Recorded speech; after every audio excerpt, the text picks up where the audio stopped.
In this video, I'm going to be discussing pension plans and delve into the details of why a pension plan is very important. If you're offered a pension plan, how can you leverage it effectively?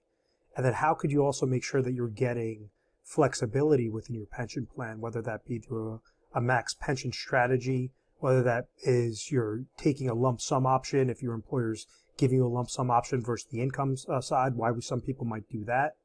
And try to avoid the most common mistakes with pension plans, because pension plans produce a lifetime income.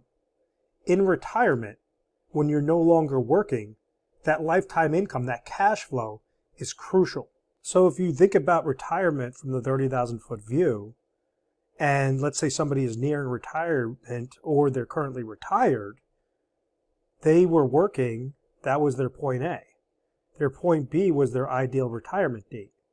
When they're no longer working, that means that they're no longer generating cash flow from their occupation, from their job. They essentially don't want to work anymore. That's the whole purpose of retirement. So if there's specific cash flows, specific lifetime income cash flows, that this individual doesn't have to worry about leveraging investments and leveraging the market and terrified whenever the markets are going down or interest rates are going up and what to do, they know every month they're receiving that paycheck along with Social Security income.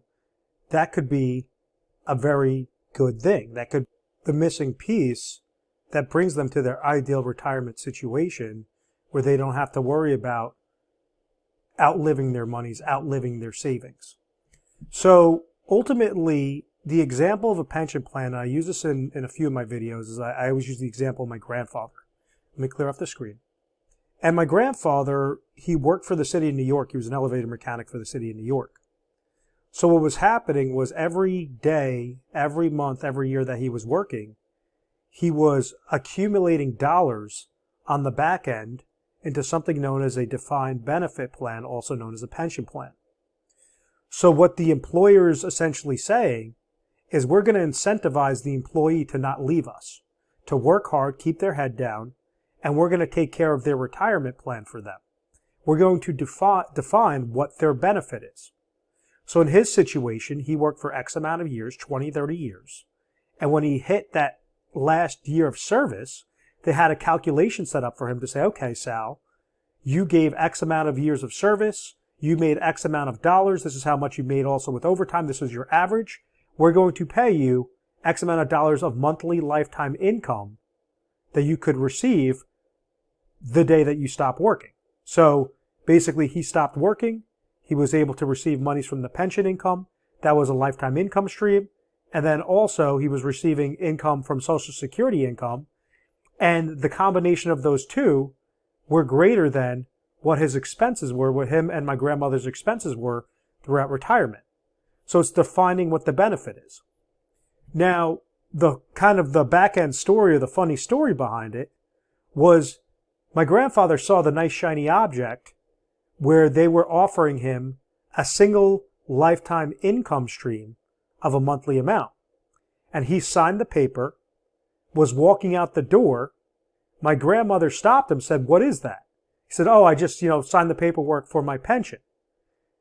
So she goes, sits him down, and realized that he signed this single life income, paperwork. So this was going to give a higher dollar amount, but the problem was it was only going to cover his life.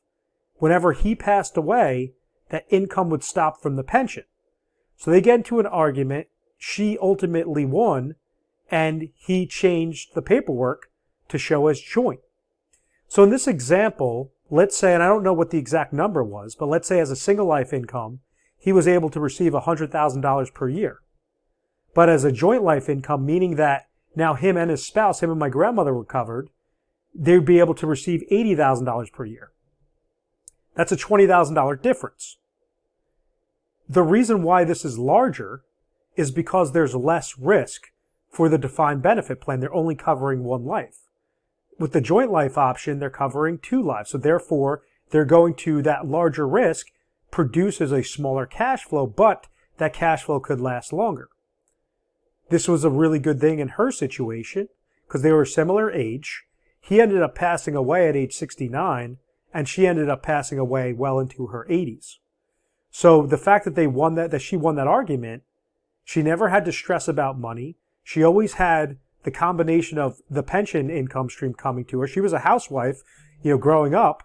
And my grandfather was basically the breadwinner. He was the one that was going to work and putting in the overtime and making sure that their retirement was set. So when he passed away, she was able to receive a step up of the greater of the Social Security income streams and was able to still receive that pension plan like clockwork because they triggered the joint lifetime income option. Now, a quick technique on how somebody could maximize what their income stream is known as a max pension strategy. It could work for some and it can't work for others. And what you're doing is it's an individual is triggering the single life income option. They're seeing what the difference is between the single life and joint life. They're triggering the single life income option and taking a portion of those extra dollars and purchasing a non-cash value life insurance plan that gives some sort of guaranteed death benefit until the person lives to age, let's say passes away before age 121 or age 120.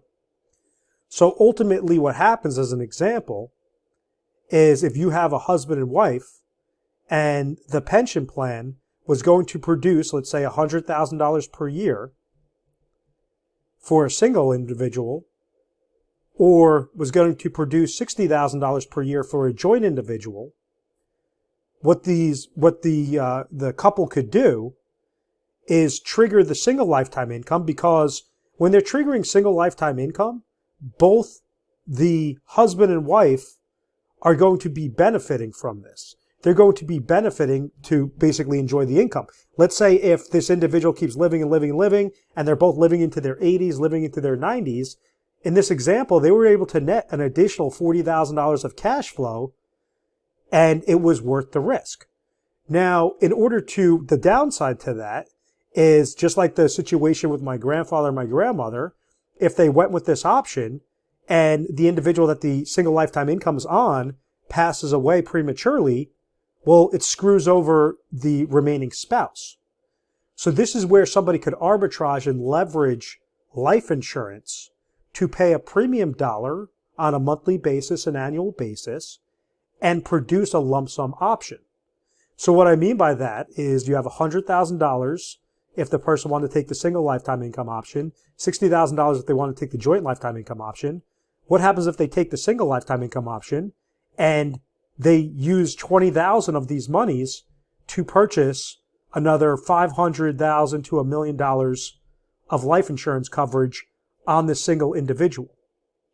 So what this does is, in this example, $20,000 from their $100,000 has to go to insurance premiums, meaning that their net is going to be $80,000, with all things being equal, $80,000, which is greater than the income benefit of $60,000 if they chose the joint life option. If, let's say, they keep living and living and living and living and living, they're able to still net that positive $80,000 or the positive, $20,000 delta from the $80,000 minus the $60,000. That was obviously their net profit by leveraging this move. Let's say, God forbid, this person passes away prematurely. Well, now you have $500,000 to $1 million of a tax-free death benefit life insurance plan that's getting passed over to the beneficiaries, that's getting sent over to the wife or the husband, really whatever that situation is, to that beneficiary. And now they could leverage these dollars and a type of max withdrawal strategy in conjunction with the Social Security income to make sure that those cash flows are greater than or equal to the expenses. So whenever you hear a max pension strategy, what's happening is you're just looking at the math behind it and you're looking at the health of the individual.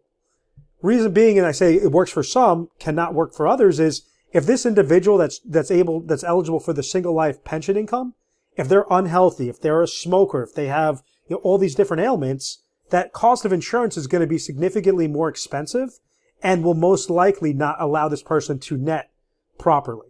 So it would make more sense to leverage the joint income option. So they have to obviously be insurable. Also, there has to be a large enough death benefit there in order for this to make mathematical and scientific sense to leverage that max pension strategy. So I hope that this income portion makes sense. If you have any questions, obviously you could look further at this information. You could research it. You could feel free to give our 1-800 number a call and just reference this video to speak with a specialist so they could help you uncover what that information is and see how to use this most effectively. The other side is an individual may be expecting that defined benefit plan. And they're saying, okay, when I hit, 30 years worth of service, when I'm 60 years old or 62 years old or whatever that is, I'm going to be receiving X amount of dollars of monthly income for either me or me and my spouse. But what comes along the way is you have employers, because that's a risk to the employer. They're saying they're on the hook, that pension plan is on the hook to make sure if this person lives to 110 years old, they're essentially sticking it to the company because they have to receive that lifetime income stream. The pension plan is investing those dollars on the back end to try to make sure that they're able to produce those withdrawals. They're leveraging a combination of premium dollars going in, of profits from the company, and that's how they're creating that calculation to say, okay, we have enough money in our pot to make sure that we're not going to run our well dry. The important part of that is because there is a risk there, more frequently, I've seen it more frequently recently, is individuals are offered lump sum options where they might get a situation where they're saying, okay, we're going to pay you $50,000 every year if you retire at age 62, as an example, or you could surrender your pension income stream and we will pay you $1 million right now as a qualified retirement lump sum pension option. Which option's better? Well, it really just depends. It depends on your situation, depends on what you're trying to accomplish for your retirement income need. Because if this lump sum amount is large enough and this income stream is small enough, there might be a way to take these dollars. You could roll it over into IRA accounts.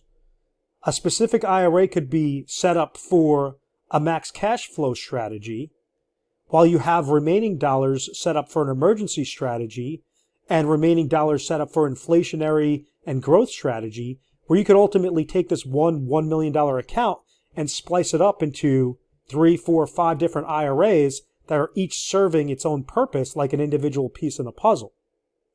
What that does is it gives the individual flexibility. You could either produce a higher income stream, or you could calculate how much cash flow that you actually need in retirement. So you're placing the smallest amount of dollars and only as much as necessary towards that customized IRA for the income, so that you're leaving as much money on the sidelines in growth and ancillary dollars, so you're ultimately winning out on the deal. So what do I mean by that? So there's a couple different ways on why somebody might want to take the lump sum versus the income strategy. And to look at retirement planning to see how does somebody properly retire, whether they're nearing retirement or they're currently retired, how can somebody properly retire? And it breaks down to making sure that their cash flows are equal to their expenses or greater than their expenses throughout retirement. This individual should also have an emergency fund, meaning 6 to 12 months of what their expenses are. They should have in some sort of liquid account in case of an oh my gosh moment occurs, that they don't have to try to further increase their cash flow. They have that rainy day fund saved.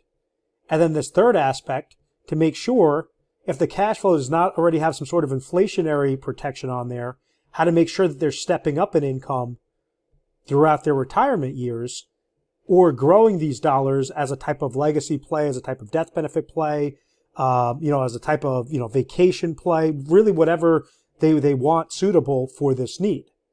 So if, let's say, we look at a situation where an individual is going to be receiving $50,000 from their pension, they're going to be receiving $30,000 from Social Security income, and their expenses are, let's say, $80,000. So this is $80,000 and their expenses are $80,000. So perfect. It's a perfect fit. they might want to stay within that pension income stream. Or if the company comes to the table and says, we're going to give you $1 million if you take this lump sum right now, you have 30 days, 60 days to decide, or else this offer is off the table. Why would they take this offer? Well, if they take this offer, they would lose that $50,000 income stream. But maybe it might cost $700,000 to put into some sort of lifetime income cash flow strategy with an IRA to produce that same $50,000. So when we're looking underneath the hood on the cash flow, the $50,000 from the income strategy plus the $30,000 from the Social Security income, that will equal what their expenses are. So they're still in that same boat. But now what occurred was they have an additional $300,000 that maybe they could chop off $50,000, leave that into an IRA money market account, something that's just completely safe, not tied to the market, that they could use as a rainy day fund, and then have the additional $250,000 created for step-ups for inflation or step-ups for just growth strategy, try to grow this money in the market, leverage investments or safe accumulation or fixed account, whatever that is. But what this did was it gave them the same cash flow situation, but produced a more flexible outcome because they took that lump sum option versus the income option. So that's one way on why somebody would take the lump sum option. The other way would still correlate to the three-thing scenario, but let's say if you have a husband and wife, and the wife has a pension income stream of $50,000, she has Social Security income of $30,000, the husband has Social Security income of $30,000, and he's being offered this $50,000 pension income stream. So the combination of all of these cash flows is $160,000. Now, if their specific expenses are only equal to $30,000 or only equal to $80,000, well, they have double the income that they actually need. So maybe it might make sense to trigger the spouse's pension income, her Social Security income, his Social Security income, so that they're well ahead of the game. In this scenario, they're at $110,000 of income, and then this individual forgoes the $50,000 income stream from the pension and takes the lump sum amount, even if the lump sum amount is like $800,000. If they don't need that extra income, now this person could go and say, well, I've already accomplished step one through my spouse's pension income stream, through her Social Security income stream, through my Social Security income stream. Maybe this is a joint pension income stream. So even if she passes away, I'm still going to be receiving the $50,000. And now I have this extra $800,000 bucket. I didn't really need this $50,000 of income. Let me go and, I'll leave out of this $800,000. Maybe I'll leave $50,000, in the step two into a money market account, just an IRA that's sitting in a cash position. And now I have $750,000. We have $750,000 to play with that we could go and either create further income strategies later on if there's an inflationary risk there, or just grow these dollars on an astronomical basis because they were offered that lump sum option. So it really is a case-by-case basis.